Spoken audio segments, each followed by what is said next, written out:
वीरगंज के लोग रवि लामी छाने के पार्टी के काहे वोट दी। यहाँ तो सानो पहला सहकारी से यहाँ हजारों गरीब लोग, रिक्शा चालक लोग, छोटा छोटा व्यापारी लोग के उ लोग पैसा लूट ले बा, उ लोग ठगे के काम कैले बा। तो वीरगंज के लोग क्षेत्र नंबर 1 के जनता काहे ओकरा के वोट दी कि औरो ज्यादा ठगेला, औरो ज्यादा लूटेला। महानगर के ग्रामीण एरिया में अपने जाई, एकदम महानगर पालिका ना महानरक पालिका बा। उल्टी छाप के कांग्रेस से माले के अपने के जमानत जब्त होके वाला अवस्था बा। तो उ लोग तो जेनजी आंदोलन में 73 गो बाल बालिका के हत्या कैल के हत्या के आरोप बा।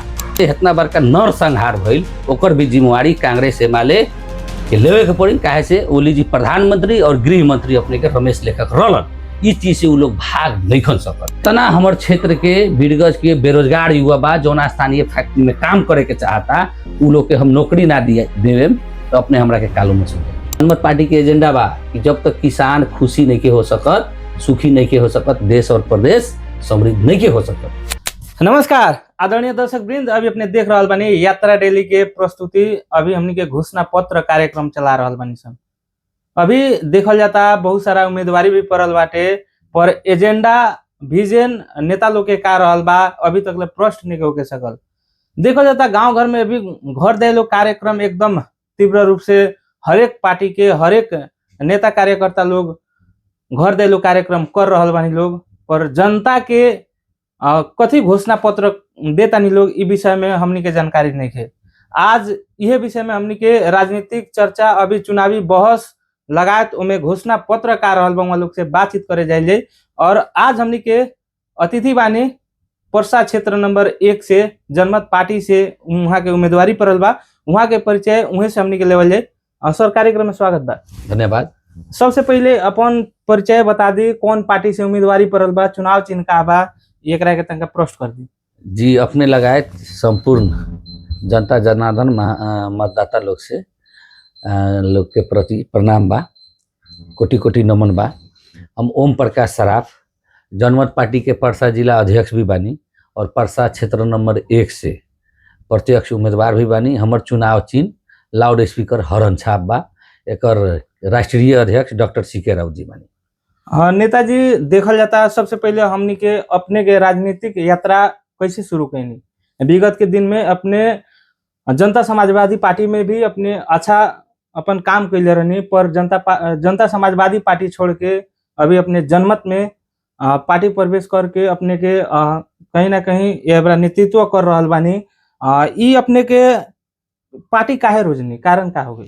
जी बहुत बढ़िया प्रश्न कैनी। हमनी के सद्भावना पार्टी से हमनी के मधेश के जौन विभेद रहे मधेसी प्रति, जौन मधेश आंदोलन भइल, मधेश प्रति के जौन सदियों से विभेद बा, ये विभेद विरुद्ध के लड़ाई में हमनी के मधेश केंद्रित दल के ही हमनी के अग्रज लोग घर के कांग्रेस के ही लोग रहे पहले।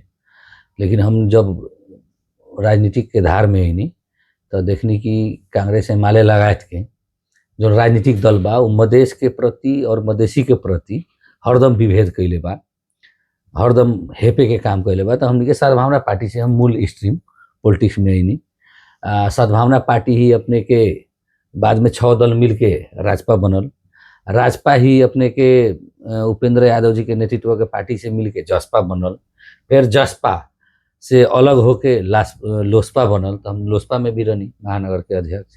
और लोसपा के बाद में हम मधेश केंद्रित दल जब देखनी कि ये लोग के नेतृत्व, ये लोग के नीति देश और मधेश के काया पलट नहीं कर सकत, नेतृत्व नहीं दे सकत, तो हमनी के महान वैज्ञानिक डॉक्टर सीके राउत के नेतृत्व के जनमत पार्टी में आबद बनी। और बहुत सौभाग्य के बात बा कि पिछला 3 बरस से हम जिला सभापति के रूप में काम कर रहल बानी। और अभी अपने लोग भी देख रहल बानी कि पूरा मधेश में अपने के जनमत पार्टी एगो वैकल्पिक शक्ति के रूप में आगाड़ी बढ़ रहल बा। वैसे ही परसा जिला में भी हमारे जिला सभापति बने से पहले परसा जिला में जनमत पार्टी के खास संगठन ना रहे। लेकिन अभी देखी चारों क्षेत्र में हमनी के लड़ाई में बनी सन, प्रतिस्पर्धा हो रहल बा। हर जगह अपने के जनमत पार्टी अपने के संगठन भी निर्माण भइल बा। लोग के भी आशा अपेक्षा अब जनमत पार्टी से बढ़ल बा। हर बार अपने चुनाव लड़े नहीं, पर अब कृपा केंग लागत अपने ई संघर्ष कर सकता नहीं, कैसन लाग रहा बा? जी बड़ी बढ़िया बात करनी कि देखिए संघर्ष का होला कि हमनी के चुनाव कभी भी एगो ई हिसाब से हमनी के एगो भाष्य निर्माण करे खातिर हमनी के उम्मीदवारी बा कि सिर्फ रुपया पैसा वाला ही नहीं के जीत सकत। जौन राजनीतिक बेथिति बा, राजनीतिक भ्रष्टाचार बा, जौन राजनीतिक चेतना के कमी बा, ओकरा विरुद्ध में हमनी के लड़ते आ रहल बानी। हम एगो ई क्षेत्र में एगो ऐसन किस्म के परिभाषा निर्माण करे के चाहतानी, इतिहास बनावे के चाहतानी कि सिर्फ पूंजीपति लोग, सिर्फ बड़का बड़का पैसा वाला लोग ही चुनाव नहीं के जीत सकत। निरंतर अहोरात हम चुनाव पिछला हरनी, लेकिन फिर भी प्रदेश सांसद के चुनाव लड़नी, स्वतंत्र रूप से लड़नी, लेकिन समाज के लोग, जनता जनार्दन बहुत ज्यादा आशीर्वाद दिलक, बिना रुपया पैसा के बहुत ज्यादा मत दिलक। तो उससे हमनी के लागल कि धीरे धीरे परिवर्तन हो सकेला। आ उ परिवर्तन के टाइमिंग अभी है, जौन किस्म से देश में ही पूरा एगो बदलाव के लहर चल रहा बा, युवा नेतृत्व लोग के स्थापित करे खातिर, हर जगह बदलाव के खातिर। वो में क्षेत्र नंबर 1 में हम सबसे उत्तम विकल्प बानी कह के आम जनमानस और बौद्धिक जमात में इस चीज के चर्चा बा। वो से एगो विकल्प के रूप में हम परसा क्षेत्र नंबर 1 से उम्मीदवारी दिले बानी। और हमरा पूरा आशा और भरोसा बा, जौन जेनजी आंदोलन के भी जौन मैंडेट रहे कि नया नेतृत्व स्थापित होके के चाहिए, समाज में भी हर जगह बदलाव चाह रहल बा, तो हिसाब से ई चुनाव हमरा ला एकदम सरल और सहज बा। हमरा इतना हमनी के विश्वस्त बानी कि जितना भी कैंडिडेट बा उ लोग में सबसे हमनी के फर्क और सबसे क्रियाशील, हमनी के 24 घंटा मतलब जनता के सेवा में निरंतर, चुनाव हारला के बाद में हमनी के जनता के बीच से दूर चल गई नहीं, अपन बिजनेस व्यापार में लागे नहीं, अपन नौकरी में लागे नहीं, देश विदेश चल गई नहीं, वैसा हमनी के लीडर ना है। हमनी के ग्रास रूट के लीडर बनी, हमनी के दिन रात जनता के बीच में रह के काम करे नहीं। ओ से अपनी बुझाता कि ई चुनाव हमरा ला एकदम आसान बा। अपनी ई क्षेत्र में रुपया पैसा मासू दारू हारी, अहंकार हारी, घमंड हारी, और एगो युवा इस क्षेत्र में जीती। निस्वार्थ भाव से लोग हमरा के जिताई कह के पूरा विश्वास बने। अभी तो देखल जाता पूरा देश भर ही अब की बार बालिन सरकार कह के एगो नारा चल रहा बा, पूरा ट्रेंडिंग में युवा लोग कर रहल बा, नया परिवर्तन के और घंटी के देख रहल बा, रासपा के देख रहल बा। ओमे यहाँ अपने के क्षेत्र से भी घंटी से उम्मीदवार बानी, अपने के यहाँ के पुराना कहीं ना कहीं 2 बार सांसद भी बन चुकल बानी, मंत्री भी बन चुकल बानी, वहाँ के भी लड़ रहल बानी। लगायत अभी कांग्रेस के भी बहुत कहीं ना कहीं यहाँ एगो पकड़ बाटे, ओकर गढ़ बाटे। इस सब में अपने संघर्ष करके कैसे निकल जाए? एमे का बात बा कि जैसे अपने विकल्प के बात कैनी है, ई मधेश आंदोलन के उद्गम बिंदु बीरगंज है। यहाँ हमने के गांव में जब जाता नहीं, अपने खाली शहरी एरिया के बात करता नहीं, कुछ जोन बच्चा बुची लोग जो खुद वोटर लिस्ट में ओकर नाम भी नहीं खे, विदेश में रहल लोग जौन यहाँ वोट नहीं के दे सकत, उ लोग ट्रेंड प्लान के तहत अपने के वार रूम में प्लान के तहत ट्रेंडिंग में ये घंटी के रख ले बा। लेकिन जब ग्रास रूट में जाएम, जौन आम दलित समुदाय में जाएम, ग्रास रूट के लोग में जाएम, ग्रामीण लोग में जाएम, तो उ लोग के ये सब चीज से कुछो मतलब नहीं है। उ लोग के मतलब ई बा कि अभी तक जितना पुराना दल और नेता लोग रहे उ हमनी के ठगे के काम कैलक। जीतला के बाद में उ लोग तो भेटे ना अइलक, लेकिन हमनी के गेला के बाद में भी उ लोग हमनी के रिस्पॉन्स ना कैलक, हमनी के फोन ना उठैलक, हमनी के जितना बच्चा प्रतिज्ञा कैलक, संकल्प कैलक, उनमें से पूरा ना कैलक। ऐसे हमनी के बदलाव चाहे, बदलाव हमनी करे के चाहतनी, ई जनता के मूड बा। अब बदलाव में भी का उ लोग विश्लेषण कर रहा बा कि मधेश खातिर लड़े वाला कौन पार्टी बा। आखिर हमनी के मधेश के उद्गम बिंदु अपने के बीरगंज में बानी, तो उ चीज में अपने के उत्तम विकल्प के रूप में जनमत पार्टी, डॉक्टर सीके राउत, और इस क्षेत्र में एगो सक्रिय युवा उम्मीदवार के रूप में यहाँ लोग टूरिस्ट उम्मीदवार के लोग सिर्फ छाप के नाम पर लोग, यहाँ के जनता बहुत सचेत बा। क्षेत्र नंबर 1 के जनता बहुत सचेत बा, उम्मीदवार के भी देख रहा बा, उम्मीदवार के भी देख रहा बा कि उम्मीदवार से भेंट होई कि ना होई, ये उम्मीदवार हमर भाषा बुझी कि ना बुझी, ये उम्मीदवार हमनी के यहाँ के मनोविज्ञान समझ ले बा कि ना समझ ले बा। तो ई कारण से कथी बा कि ई क्षेत्र में अपने आज ऑन रिकॉर्ड कर ली कि घंटी छाप के कांग्रेस एमएलए के अपने के जमानत जब्त होके वाला अवस्था बा। कहीं अपने के जो रियल वोटर बा उ जगह कहीं भी लोकप्रियता और ट्रेंडिंग नहीं खे। लोग जैसे जैसे उम्मीदवार के बारे में पता लगा होता तो उनमें उत्कृष्ट उम्मीदवार के रूप में ओम प्रकाश सराफ दिखाई दे रहा बा। हम नहीं कहत, अपने ग्रास रूट में जाके 4-5 उम्मीदवार के बारे में अपने लोग रिसर्च करी, अपने लोग मीडिया के लोग बनी आ सबके बायोग्राफी उ लोग के बताई। तो ई कारण से जौन हमनी के मधेश आंदोलन में संघर्ष कैनी, निरंतर समाज सेवा कैनी, यहाँ के जौन समाज के बीरगंज के मूलभूत मुद्दा बा ओकरा के हरदम हमनी के उठान कैनी, निस्वार्थ भाव से हमनी के सारा लोग के जितना भी सहयोगापेक्षी लोग बा, हमनी के कार्यालय संपर्क कार्यालय ऑलरेडी बा, जितबो करम तो हमनी के संपर्क कार्यालय रही, जनता के हमनी के खोजे के ना पड़ी, केकरो काम पड़ी हमनी के संपर्क कार्यालय में सचिवालय में आई, जहाँ हेल्प डेस्क रही, जहाँ 2 गो आदमी हरदम जनता के काम करे वाला का समस्या पड़ल, कौन विभाग के काम बा, कौन कार्यालय के काम बा, ओमे सहजीकरण हमनी पहले से भी करते आ रहल बानी, आ जीतेम तो हमनी के और सहजीकरण करे। तो इस चीज से लोग हमनी के संचार माध्यम में सुन ले बा, देख ले बा, सोशल मीडिया में भी हमनी के काम देख ले बा, तो हमार काम बोली का, हमार स्वच्छ छवि और जोन पछिलका जोन कैले काम बानी ओकरा के मूल्यांकन करके अपनी जनता क्षेत्र नंबर 1 में हमरा के विजय करावे खातिर एकदम आतुर बा। दोसर बात कथी बा कि लोग ई भी कह रहल बा कि लुटेरा लोग पैसा लूटले बा, बड़का बड़का लोग खड़ा बा, हमनी के पैसा तक केकरो खाएम सन, मासू भाती केकरो खाएम सन, लेकिन वोट सोच समझ के दे। तो एगो बहुत बड़का क्रांति है का, वो से बीरगज इतिहास रचे जा रहल बा। ई इतिहास जौन रचे वाला अभियान बा, इनमें संचार कर्मी से लेके सचेत नागरिक सबके बहुत बड़का रोल बा, बहुत बड़का भूमिका हो सकेला, वो से निर्वाह करे। अभी अपने घर दहलो के कार्यक्रम कैसन चल रहा बा? अब उहे देखी हमनी के घर दहलो के अब तस्वीर और वीडियो झूठ ना बोलेला, हमनी के कोनो AI से नहीं बनावल। बहुत सारा उम्मीदवार लोग से लोग प्रश्न पूछ रहल बा, बहिष्कार कर रहल बा, लेकिन ओम प्रकाश सराफ आज तक ले जो निष्ठावान होके काम कैले बा, हर जगह कोनो ऐसा गाँव नहीं के जहाँ हमार स्वागत हो रहल बा, कोनो ऐसा गाँव नहीं के जहाँ हमरा के लोग सुन रहल बा, हमरा से संवाद कर रहल बा। 10 गो आदमी 5 गो आदमी डायरेक्ट हमरा के लोग चिन्हता जानता हर एक क्षेत्र में। वो से कथी बा कि उ लोग के आशीर्वाद ही हमर शक्ति है। अब एगो फिल्म के डायलॉग बा, एगो फिल्म में कहेला कि मेरे पास बंगला है, गाड़ी है, नौकर है, चाकर है, बैंक बैलेंस है, तेरे पास क्या है? तो मैं हीरो कहेला कि मेरे पास माँ है। तो ऐसे ही उ लोग के पास लूटल पैसा रुपया हो सकेला, बंगला गाड़ी स्रोत साधन हो सकेला, लेकिन हमरा पास आम जनता के, गरीब मजदूर के, युवा के, अग्रज के आशीर्वाद समर्थन भरपूर बा, जेकरा बलबूता पर। और लोकतंत्र में केकरो गढ़ ना होला, जनता ही सबसे बड़का गढ़ है। जब जनता मूड बना ली तो अब मूड बना चुकल बा। दोसर बात कि मूड बनावल भी जरूरी बा कि इस क्षेत्र में जो लोग उम्मीदवार बा मूल पार्टी के, खास करके कांग्रेस एमाले के, तो उ लोग तो जेनजी आंदोलन में 73 गो बाल बालिका के हत्या कैल के हत्या के आरोप बा, पूरा उ लोग के खून से हाथ रंगाइल बा। मधेश आंदोलन में सैकड़ों मधेसी के हत्या के खून से उ लोग के हाथ रंगाइल बा। कुछ दिन तो पहले वीडियो में ई जानता उ लोग के समर्थन करके वोट दे के पाप के भागीदार ना बनी, इतना तो हमरा गारंटी बा, इतना सचेत जनता बा।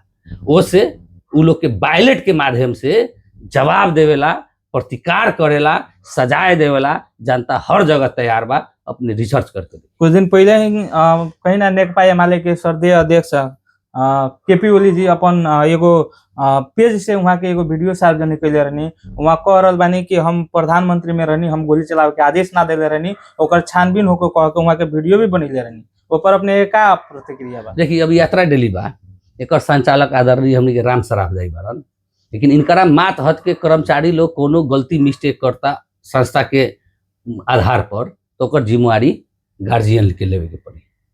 जब देश में अच्छा चीज हो रहा बा तो ओकर नेतृत्व करे वाला लोग के जिम्मेवारी लेता है, उ लोग अपन ओकरा के मार्केटिंग करता। तो जो देश में इतना बड़का नर संहार भइल, ओकर भी जिम्मेवारी कांग्रेस एमाले के लेवे के पड़ी। काहे से ओली जी प्रधानमंत्री और गृह मंत्री अपने के रमेश लेखक रहलन, इस चीज से उ लोग भाग नहीं खन सकत।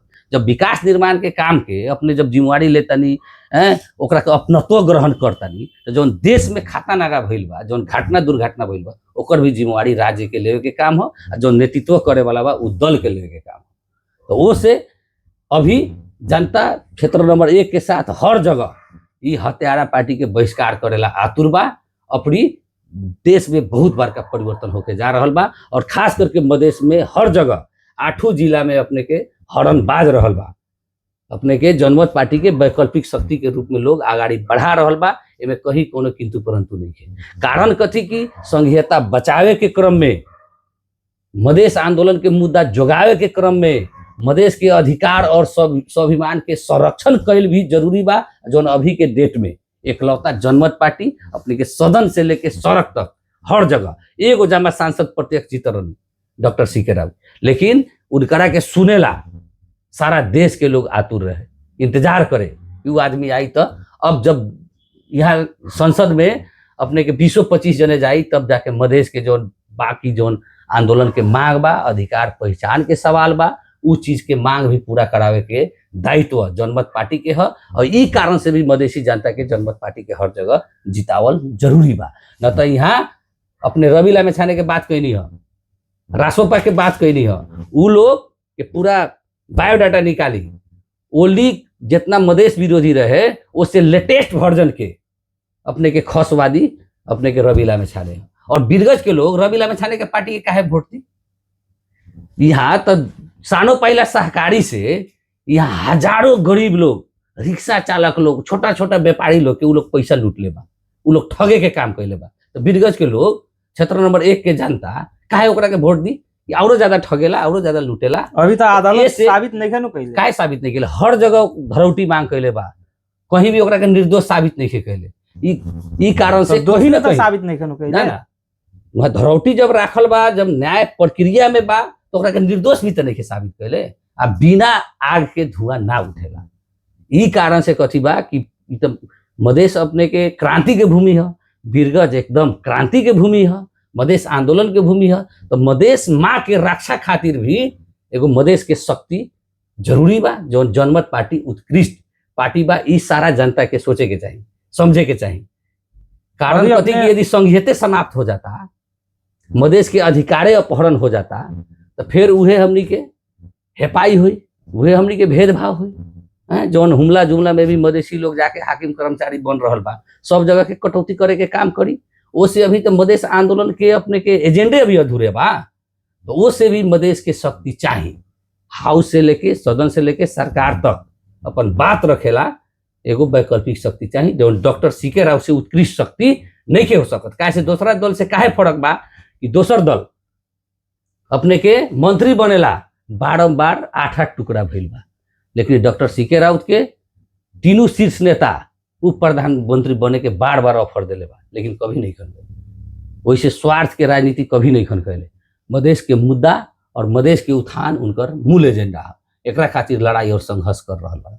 अमेरिका जैसन देश में, नासा जैसन स्पेस सेंटर में काम कैल व्यक्ति देश मधेश ला दर्जनों बेर घेरैलन पिटैलन।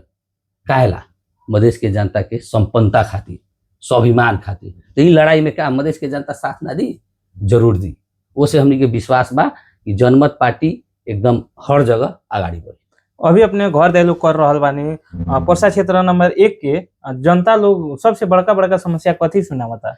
जनता लोग के मूल समस्या का बा कि जितना लोग के उ लोग चुनलक, उ लोग सेवक ना बनलक। सबसे बड़का गैप हो गई। कभी भी जीतल लोग गईल तो ओकरा कभी गएबो कैलक तो ओकरा आगे पीछे बाउंसर लोग, आगे पीछे अपने लोग, जौन मूल जौन वहाँ के स्थानीय वासी बा, उ लोग से साक्षात्कार ना हो सकल, उ लोग से डायरेक्ट संवाद ना हो सकल, उ लोग से बात ना होके सकल। सबसे ज्यादा पीड़ा लोग के ई बा कि नेता लोग जीतलक आ जाके शासक बन गइलक। ई सबसे महत्वपूर्ण मुद्दा बा। लेकिन उ लोग के विश्वास बा कि हमनी के डायरेक्ट जनता से जुड़ल लोग है, मनोभावना बुझतनी। दोसर का मुद्दा का बा, खास करके हेने महानगर के ग्रामीण एरिया में अपने जाई, एकदम महानगर पालिका ना महानरक पालिका बा। अपने के आधारभूत सेवा सुविधा विकास निर्माण के काम भी नहीं के पहुंचल। इन्हें ग्रामीण वार्ड में जाके देखी, लोग त्राहिमाम अवस्था में बा, सड़क में धूल उड़ रहल बा, पूरा हिलो आज के डेट में भी बा।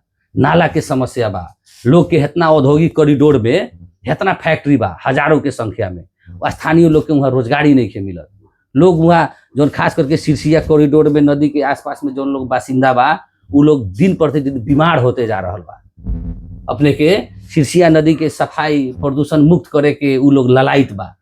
प्रदूषण यहाँ के लोग खाई, लेकिन नौकरी बाहर के लोग के मिलेला। ये एगो बहुत बड़का अपने के एजेंडा बा। अभी देखल जाता है इतना सारा फैक्ट्री सब बा, अपने कहतनी रोजगारी यहाँ के स्थानीय के नहीं मिले सकत, यहाँ के युवा सब प्लान होके के अवस्था में हो गई बा। इस समस्या कैसे समाधान कर सकल जाता? हम तो एकदम अपने के इतना लोकप्रिय टेलीविजन से, संचार माध्यम से हम तो उद्घोष करे के चाहतनी, संकल्प करे के चाहतनी कि हमरा के अपने लोग जिताई।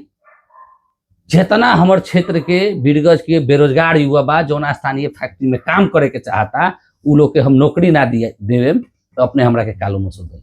नौकरी दिवावल जा सकेला, लेकिन दिवावे वाला लीडर चाहिए, उस समस्या समाधान हो सकेला। मान ली कोनो चीज सीखले नहीं के तो कोनो भी पेट में से सीख के ना आवेला, ओकरा के स्किल दे के ओकरा के दक्ष बनावल जा सकेला। इस चीज के विजन और सोच हमनी के पास बा, ईमानदारिता हमनी के पास बा। 1 दशक से हमनी सिरसिया नदी बचाओ अभियान में हमनी के लाग रहल बानी सन।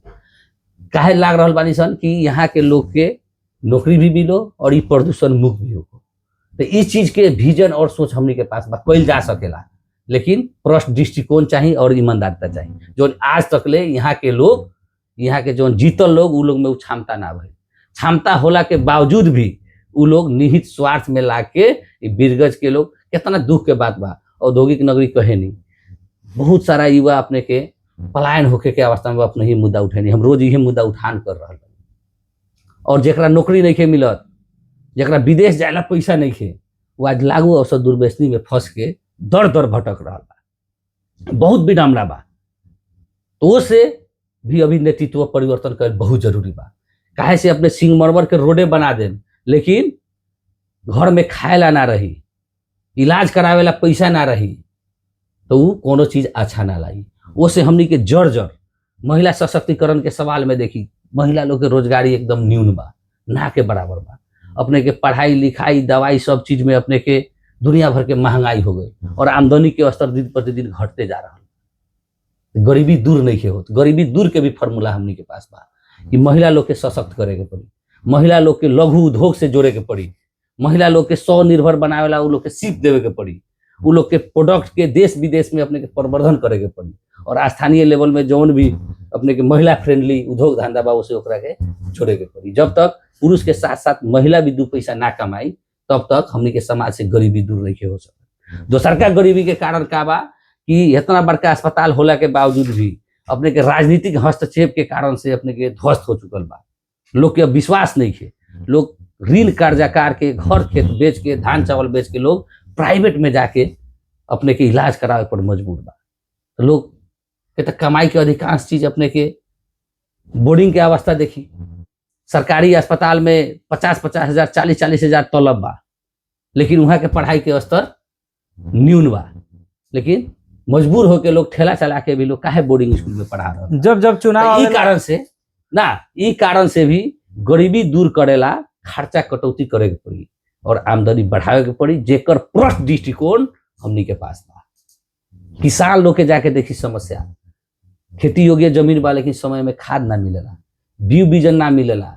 हमनी के जनमत पार्टी के एजेंडा बा कि जब तक किसान खुशी नहीं के हो सकत, सुखी नहीं के हो सकत, देश और प्रदेश समृद्ध नहीं के हो सकत। ई कारण से एजेंडा हमनी के पास बा, विजन हमनी के पास बा और कुशल नेतृत्व हमनी के पास बा। वो से भी जनता के मौका हमनी के दे। अभी देखल जाता जब चुनाव आवेला तो सारा नेता लोग अपन अपन उम्मीदवारी देवेनी लोग, ई सारा समस्या बतावेनी लोग। पर कहीं ना कहीं जब ई समस्या पहले से भी बा, वो ओकरा जे निर्वाचित भई रहला ओकरा के झकझकावेला काम ना होखेला। ई का है? ई एगो विडम्बना के बात नहीं है? तो वो से तो कहता नहीं कि पहले हम का है, हमनी के का चीज ला हमनी के लड़ले बानी, उस चीज के बायोग्राफी निकाली तब प्रश्न करी। कि शिक्षा के सुधार के क्रम में, स्वास्थ्य के सुधार के क्रम में, नारायणी अस्पताल के स्तर उन्नति के क्रम में, नारायणी स्टेडियम के स्तर उन्नति के क्रम में, सिरसिया नदी बचावे के क्रम में, युवा लोग के रोजगारी के क्रम में हमनी के अहोरात योगदान और संघर्ष बाकी ना बा। तो हमनी के बिना जीतले जब दिन रात संघर्ष करता तो हमारे तो उम्मीदवारी वही ला बा कि सारा एजेंडा सारा मुद्दा ला हम लड़ रहा बानी, लेकिन हमारा हाथ में पावर नहीं है। तो जब हमारा हाथ में पावर आई तो उस चीज के तो औरों हम बुझले बानी, समझले बानी यहाँ के समस्या, तो ओकरा के तो नीति निर्माण के तहत ओकरा के संबोधन करे नु, ओसे भी तो हमारे उम्मीदवारी बा। दिन रात तो शिक्षा के सुधार होके के पड़ल, अस्पताल के सुधार होके के पड़ल, युवा लोग के रोजगार मिले के पड़ल, नशा मुक्त समाज बने के पड़ल, महिला लोग उद्यमशीलता से जुड़े के पड़ल। ई चीज ला हमनी के लड़ते और करते आ रहल बानी। हम तो प्रत्यक्ष रूप में भी 3000 से ज्यादा युवा लोग के सिप दे के हम स्वरोजगार बनैले बानी, रोजगारी हमनी के दिले बानी, बायोडाटा निकाली। ई कारण से कथी बा कि चुनाव में लोग बड़का बड़का फेंके वाला काम करेला। हम चुनाव में ई करम कह के हम नहीं फेंकत। हम जो चीज करते आ रहल बानी ओकरा के औरो ह्यूज लेवल में नीति निर्माण तो हमें बैठ के ओकरा के संबोधन करे। इतना तो करम कि बीरगंज वासी के सिर ऊंचा करे वाला काम हमनी के संसद भवन में करें। ई चीज के तो एकदम प्रतिज्ञा और संकल्प। जेनजी के मांग जायज रहे कि नाजायज रहे? जेनजी के मांग एकदम जायज रहे। और दोसर बात कहे के चाहता नहीं, अपने जन घोषणा पत्र के बात कहनी है, अपने के 1.5 साल पहले हमनी के जनमत पार्टी भीरकुटी मंडप में अपने के 9 लोग गणतंत्र आंदोलन के उद्घोष कैले रहा, जेमे जौन जेनजी के मांग रहे न सेम उहे मांग अपने जाके पलटा के देख सकत नहीं। जेनजी आंदोलन भल 2-4-5 महीना पहले भई रहे। हमनी के 1.5 साल पहले से हमनी के लड़ कि देश में 9 लोग गणतंत्र एगो एजेंडा बा जैसे देश समृद्ध हो सकेला। काहे से शासन प्रशासन जब तक स्थिर ना होई, सरकार स्थिर ना होई, तब तक देश समृद्ध नहीं के हो सकत। वो से 9 लोग गणतंत्र के ही मांग, जैसे प्रत्यक्ष कार्यकारी प्रधानमंत्री होके के पड़ल, प्रत्यक्ष कार्यकारी अपने के मुख्यमंत्री होके के पड़ल, प्रतिस्पर्धा के माध्यम से अपने के जज लगायत के संवैधानिक नियुक्ति सब होके के पड़ल, झोले कार्यकर्ता सबके सिंडिकेट टूटे के पड़ल। ई मांग रख के तो हमनी के 1.5-2 साल से ऑलरेडी आंदोलनरत बानी। उहे मांग के लेके जेनजी लोग आंदोलन कैलक। तो फर्क ये हो गया कि हमनी के राष्ट्रीय पार्टी ना रही तो ओकर मार्केटिंग ना भई, लेकिन ई लोग काठमांडू में लगातार आंदोलन कैलक तो उ चीज के भई। तो ई कारण से हमनी के जेनजी के जोन मांग बा ओकरा के संबोधन करेला भी उ एजेंडा जनमत के पास बा। ओसे हमनी के रह के हर जगह कहतनी कि जेनजी के पार्टी जनमत पार्टी। आज के डेट में बीरगंज महानगर पालिका में अपने के जेनजी के सबसे बड़का संगठन भी जनमत पार्टी के पास बा। अपने के हर एक वार्ड में जाए तो अपने के जेनजी के संगठन जनमत से रिलेटेड अपने के बा। ई कारण से कि हमनी के मांग और एजेंडा ऑलरेडी ओकरा पहले से हमनी के लड़ रहल बानी, ओसे हमनी के कनेक्ट कर रहल बानी। अभी देखल जाता पूरा देश ही एकदम भ्रष्ट से भर चुकल बाटे। यदि अपने सांसद भवन में पुगेम तो अपने के ई भ्रष्टाचार मुक्त होके के पहल काथी करे? भ्रष्टाचार मुक्त ला सबसे पहले डिजिटलाइजेशन, हर एक क्षेत्र कैशलेस और डिजिटलाइजेशन हुई तब जाके हमनी के भ्रष्टाचार में हमनी के कोनो सफलता पाएम सन। जहाँ लोग से भेंट घाट कर्मचारी से और जनता से जब होए लागत ना वहाँ लेन देन शुरू होता, वहाँ अपने के भ्रष्टाचार और घुसखोरी शुरू होता। हर चीज ऑनलाइन डिजिटल माध्यम से यदि शुभारंभ हो जाए तो अपने के देश विदेश के जो फॉरेन पॉलिसी सब बा उन्हें विकसित देश सब में तो कहीं लोग के काम करावेला अपने के ऑफिसे दौड़े के ना पड़ेला। सारा चीज डिजिटल माध्यम से होकेला, ऑनलाइन माध्यम से होकेला। तो ऑनलाइन खातिर पूरा नेपाल के डिजिटल नेपाल कैसे बनावल जा सकेला, कैशलेस कैसे बनावल जा सकेला, ओला हमनी के हर जगह एडवोकेसी रही। नीति निर्माण तो हमें उस चीज के काम करें। और दोसर बात कि कोनो भ्रष्टाचार में फंसता तो ई पूरा कानून संशोधन करके। यहाँ तो समस्या ई बा कि अख्तियार दुरुपयोग अनुसंधान तो बा, लेकिन वो अपने ज्यादा कहता बहुत सारा चर्चा बा कि वो अपने भ्रष्ट बा। तो ई कारण से भी नेपाल में लोकपाल जैसन बिल कानून बना के एकरा के बहुत कड़ा से कड़ा सजाए के रूप में अपने के लेके जाए के पड़ी। दूगो काम, भ्रष्टाचारी के कड़ा से कड़ा सजाए दिलावे के, आ दोसर बात डिजिटलाइजेशन अर्थात ऑनलाइन सर्विस हर एक सेक्टर में। ये दूगो चीज के यदि बढ़ावा दे देवल जाए तो अपने के भ्रष्टाचार कम हो सकेला। तीसरा भ्रष्टाचार के कारण का बा कि अपने के फर्स्ट क्लास ऑफिसर के नेपाल में फर्स्ट क्लास ऑफिसर के तलब अपने के 43-44 हजार बा। उसे कहाँ से जाके पोखरा में यदि ओकर सरुआ होता तो वो घर भाड़ा तीरी कि बाल बच्चा के पढ़ाई कि अपन लाइफ स्टाइल के मेंटेन करी। ओसे नेपाल में वैसे कर्मचारी सबके तलब बढ़ावल भी जरूरी बा, जेकर पेट घटी उ चोरी जरूर करे। तो 3 गो चीज बा अपने के घुसखोरी और भ्रष्टाचार कम करे। तो 3 गो मापदंड में हमनी के काम करें तो भ्रष्टाचार मुक्त समाज बना सकते हैं। हाँ चलिए, हमनी के कहीं ना कहीं अपने इतना अभी चुनावी माहौल एकदम पूरा छा चुकल बाटे। अपने इतना बिजी कहीं ना व्यस्तता के बाद भी हमनी के कार्यक्रम में अपने समय देनी ओकरा खातिर बहुत बहुत धन्यवाद बा। और वैसे ही अब अंत में अपने पर्सा क्षेत्र नंबर 1 के मतदाता और जनता खातिर अपने का संदेश देवे के चाहे? जी, हम यह जनता जनार्दन से अपील करे के चाहतनी कि ई बदलाव के जौन अभी अवस्था और आवश्यकता बा, इनमें क्षेत्र नंबर 1 में बदलाव के उत्तम विकल्प में ओम प्रकाश सराफ अपने लोग के माझ में आयल बा। हमरा लगता दूसरा खानी लूटल रुपया पैसा मासू दारू तो नहीं खे, लेकिन अपने लोग के भविष्य और अपने लोग के बाल बच्चा के भविष्य निर्माण करे के एगो सोच प्रतिबद्धता और संकल्प बा। ओसे एगो युवा के अपने लोग भारी मत दे के अपने लोग विजय कराई। हमर हार होई तो हमरा खाली जौन युवा लोग जौन राजनीति में आके कुछ करे के चाहता तो उ लोग के निराशा हुई। हमर हार ई क्षेत्र नंबर 1 के जनता के हार होई, युवा के हार होई। ई कारण से एगो हरेक हजारों युवा देश भर में जो संघर्ष कर रहल बा ओकर प्रतिनिधित्व करके और जेनजी आंदोलन के जो मांग रहे युवा नेतृत्व के ओकर प्रतिनिधित्व करके हम उम्मीदवारी हिम्मत और साहस के साथ दिले बानी। अपने लोग भरपूर आशीर्वाद दी एकरे अपील करे के चाहतन। धन्यवाद। दर्शक वृंद, वहाँ के रहनी पर्सा क्षेत्र नंबर 1 से जनमत पार्टी से उम्मीदवारी दिले बानी ओम प्रकाश सराफ जी। आज वहाँ से हमनी के जो हमनी के घोषणा पत्र कार्यक्रम चला रहल बानी सन, वहाँ के का घोषणा कैनी अपने लगन प्रत्यक्ष सुनबे कैनी और वहाँ के विजन का रहल बा, एजेंडा का रहल बा और वहाँ के राजनीतिक यात्रा कैसे शुरू कैले रहनी है, वहाँ के शिक्षा स्वास्थ्य रोजगार में कैसन कैसन योजना बा कह के हमनी के विस्तृत रूप में जाने के और बुझे के भी प्रयास करनी है सन। फिर से दर्शक वृंद, हमनी आवे वाला दिन में और सारा उम्मीदवार लोग के बुला के हमनी के अपन ई स्टूडियो में घोषणा पत्र कार्यक्रम में सहभागी करा के वहाँ लोग के भी विजन एजेंडा लगायत जितना भी जनता के इच्छा बा ई बारे में हमनी के वहाँ लोग का करम लोग ई विषय में हमनी के जाने के प्रयास कर ले। तब तक के लिए हम भी विदा होके के चाहते हैं कार्यक्रम से। हस्त धन्यवाद।